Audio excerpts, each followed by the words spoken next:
ॐ श्री गणेशाय नमः। द्वितीये अंशे एकादशो अध्यायः। श्रीमैत्रेय उवाच यतेद्भगवानः गणसप्तविधो रवे मण्डले हिमतापादे कारणं तन्मया श्रुतं व्यापारशापि कथितो गन्धर्वो गन्धर्वोर्गरक्षसाम् सृषीणां बालखिल्यानां तथैवाप्सरसरां गुरु यक्षाणां च रथे भानु विष्णुशक्तिधृतात्मनां किं चादित्य यस्य यत्कर्म तनातो त्रोत्रं तव यामुने यदि सप्तगणो वारि हिमभूषणं च वर्षति तत किमत्र रव्येन वृष्टिः सूर्यादितीर्यते विवस्वानुदितो मध्ये यात्यस्य तमिति किं जना ब्रवीत येत समं कर्म यदि सप्तगणस्य ततः। श्रीमैत्रेय उवाच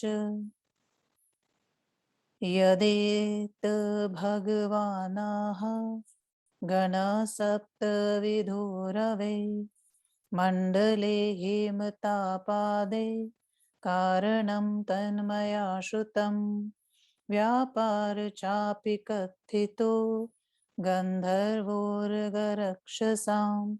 श्रेणीनां बालखिल्याना तथैवाप्सरसरां गुरो यक्षाणां च रथे भानो विष्णुशक्तिधृतात्मनां किं चादित्य यस्यत्य कर्म तन्नात्रोक्तं त्वया मुने यदि सप्तगणो वारि हिममुष्ण च वर्षति तत किमत्र रवेर्ये वृष्टिः सूर्यादितीर्यते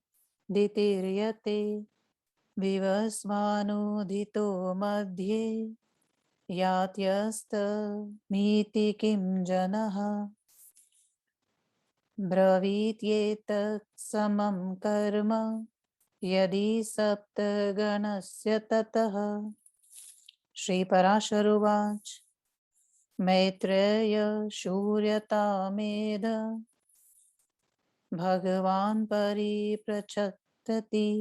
पृच्छति। श्रीपराशर उवाच मैत्रेय श्रूयतामेत यद्भगवान् परिपृच्छति यथा सप्तगणेऽप्येकः प्रधान्येनाधिको रविः सर्वशक्तिः परा विष्णु श्रीज्ञजु साम्यङ्गिता सैषात्रयी तपत्यहो जगतच्च हिनस्ति या सैष विष्णुः स्थितः स्थित्यां जगत्पालनोधतः त्रिगयजुसाम्भूत अन्तः सवितुर्द्विज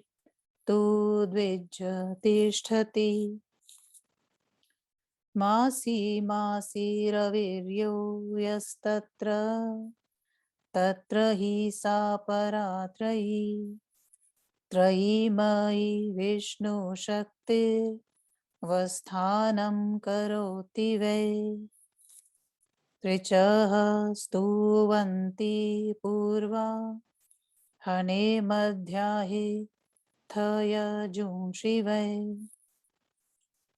बृहद्रथन्तरादीनि सामान्यः क्षयरविम् अङ्गमेषात्रयी विष्णु त्रिगजुसांसंगिता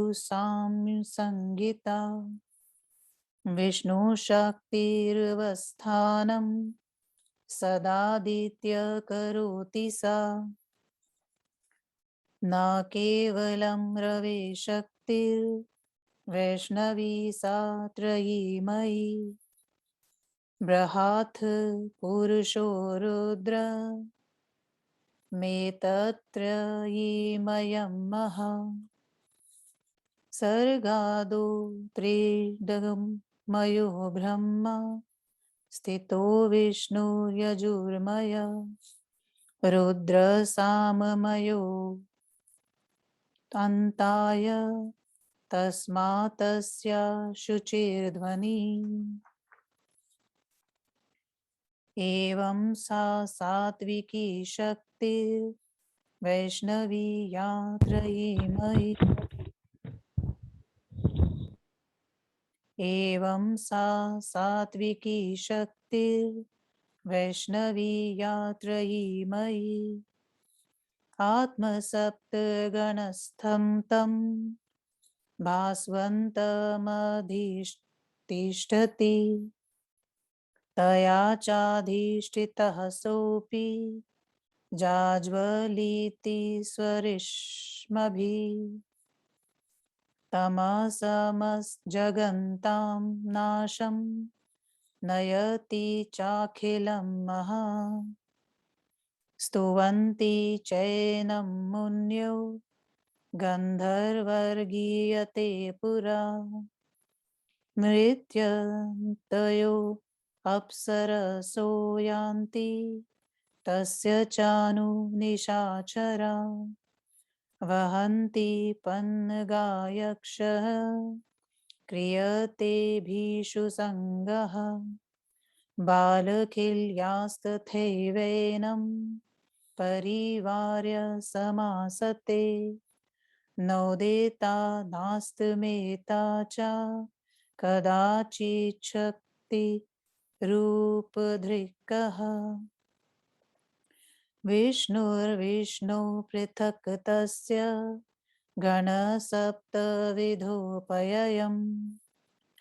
स्तम्भस्थदर्पणस्यैव यो ये मा सन्नतां गतः छायादर्श संयोगं स तं प्राप्नोथयथात्मना एवं सा वैष्णवी शक्तिर्निवापेति ततो द्विजः मासानु मासं भास्वन् मधयास्ते तत्र संस्थितम् पितृदेवमनुष्यादि न स सदाप्याययन् प्रभुवः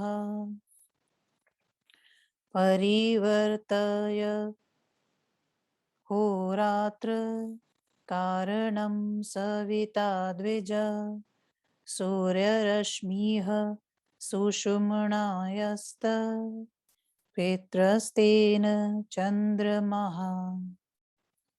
कृष्णपक्षे मरः चक्ष्व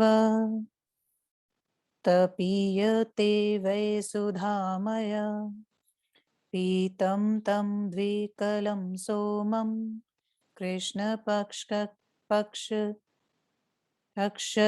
द्विज पिबन्ति पितरस्तेषां भास्करातर्पणं तथा आदते रश्मिभिर्यन्तु क्षितिसंस्थं रसं रवि तमुत्सृजति भूतानां पुष्ट्यर्थ सस्यवृद्धये तेन प्रीणात्यशेषाणि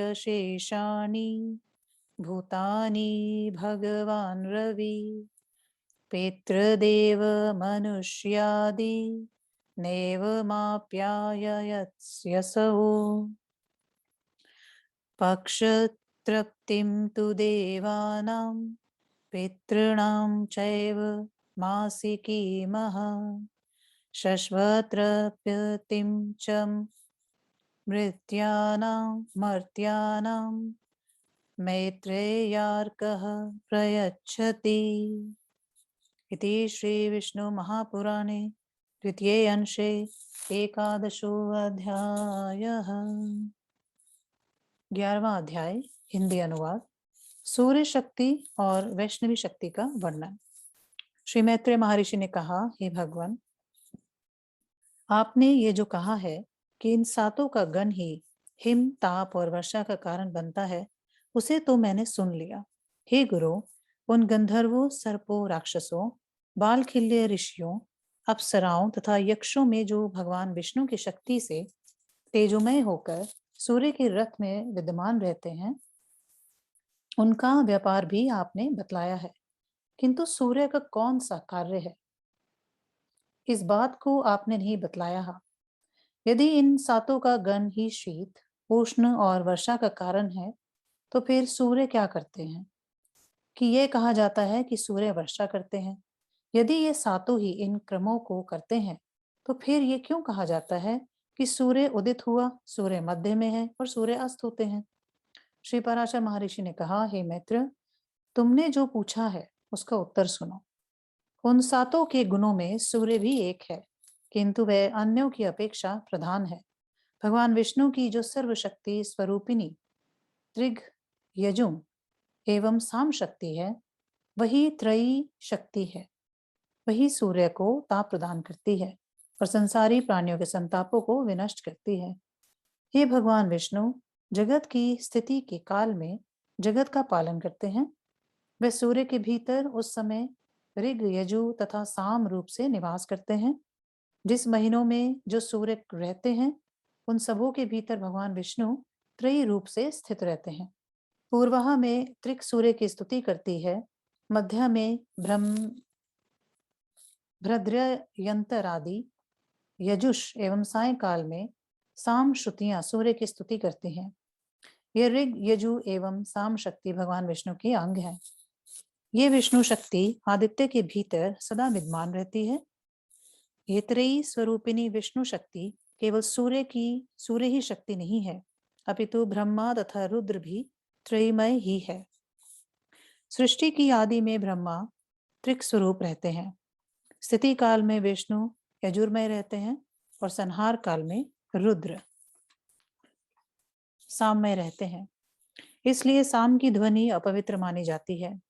इस तरह से जो त्रय स्वरूपिणी सात्विकी वैष्णवी शक्ति है, अपने सात के गणों में सूर्य में स्थित रहती है।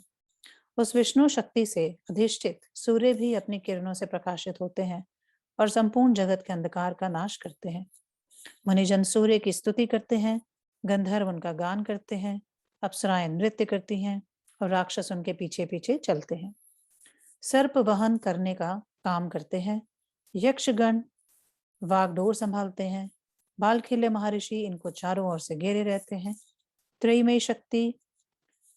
त्रयी शक्तिमय भगवान विष्णु का कभी भी ना तो उदय होता है और ना तो वे अस्त होते हैं। 7 प्रकार के गण तो उनसे पृथक हैं।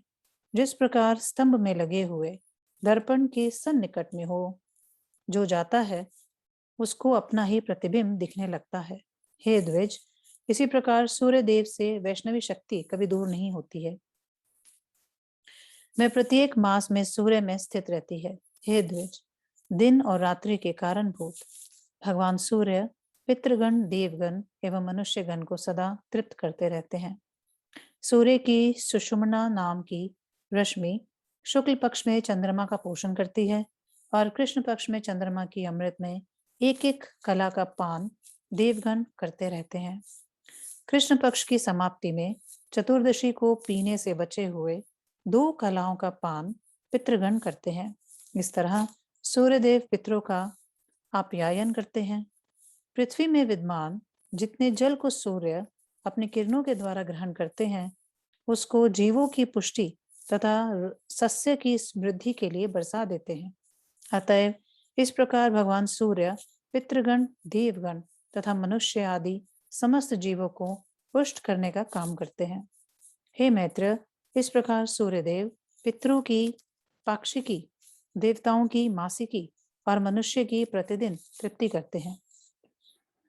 इस तरह श्री विष्णु महापुराण के दूसरे अंश के 11वें अध्याय का श्री प्रसाद द्विवेदी श्रीधराचार्य कृत हिंदी अनुवाद संपूर्ण हुआ। ओम नमो भगवते वासुदेवाय।